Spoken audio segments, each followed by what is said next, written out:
So in the last class we studied about vital force, that is aphorism 9 to aphorism 19. I think you understood it properly, but let me go ahead. Now we are going to study about aphorism 20 and 21.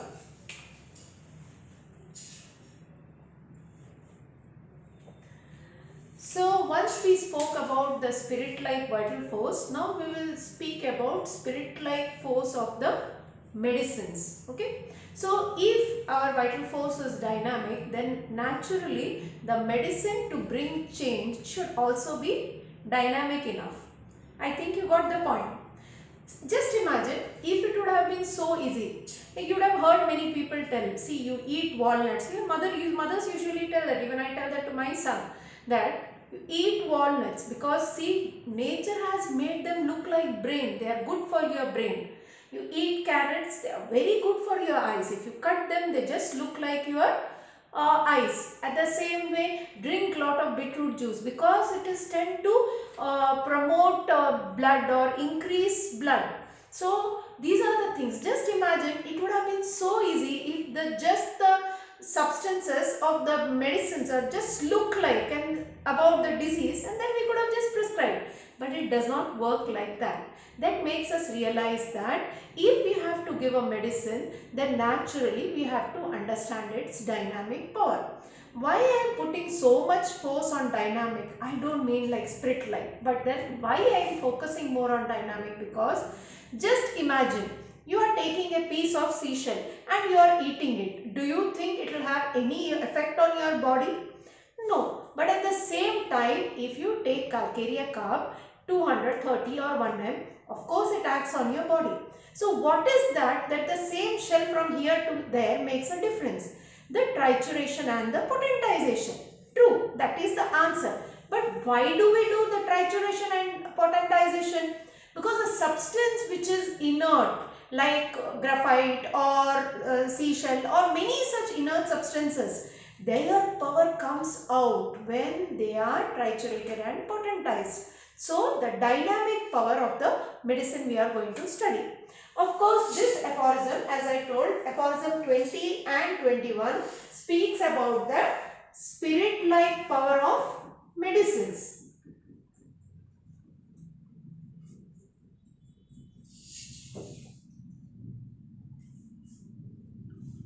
Now, how do we bring out the spirit-like power of medicines? The spirit-like power of the medicines stay hidden in nature. If they stay hidden in nature, then how do we bring them outside?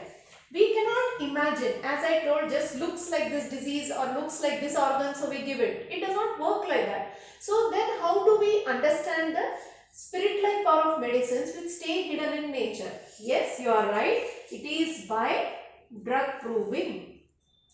By proving it on the healthy.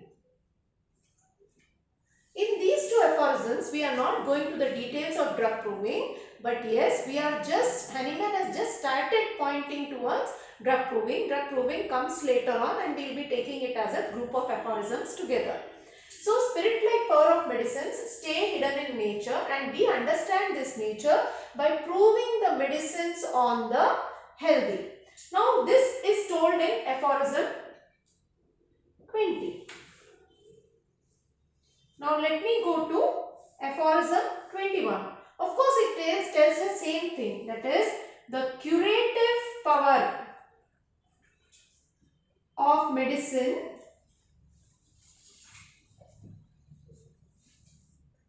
can be known only by proving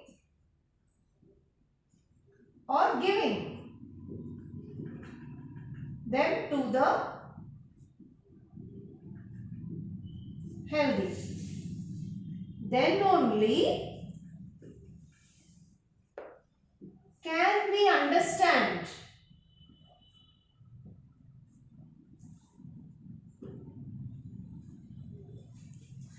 power each individual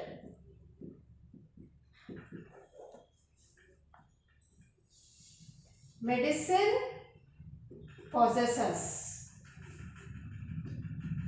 So, just to understand the power of medicines, you can't give many medicines together. You have to understand the curative power of medicine. Then you will have to give or take a single medicine at a time and prove it on the healthy. And as I told you, when we are when we are studying drug proving, the further fine things will be explained this. So these are the 2 points which are important, and where Hahnemann has just started telling about the dynamic power of medicines and how do we understand them. This goes in Aphorism 20 and 21. Then let's go to Aphorism 22. Now, you would have seen a certain usage of these 2 words. One is medicine, then the other one is remedy. Now, we keep on changing these words when we are using those words in our clinic or in our cases. So, what is the difference between a medicine and a remedy? As I told you, first I have to tell that the basis of prescription is what? The basis of prescription is totality of symptoms. That's also explained in Aphorism 22. So, a medicine is one which we prove on healthy to understand its power. A indicated medicine in any given case becomes remedy. So when you are proving it on healthy, it is a medicine, and the same medicine when it is indicated in a particular case, it becomes a remedy. So I think now you understand the usage of this, and you will correct it next time you use it in your day-to-day practice. In 22nd aphorism, one more point has been told by Hahnemann. So that important point is for removing the totality of the symptoms. The medicine which are proved supposed to have 2 kinds of effects. That is, we give 2 kinds of medicines. Either they work on the theory of similars, or they work on the theory of opposites. So this is the aphorism where Hahnemann has made clear differentiation between homeopathy and antipathy, not allopathy. Allopathy is totally different. That we will learn in the next class. So stay tuned for more.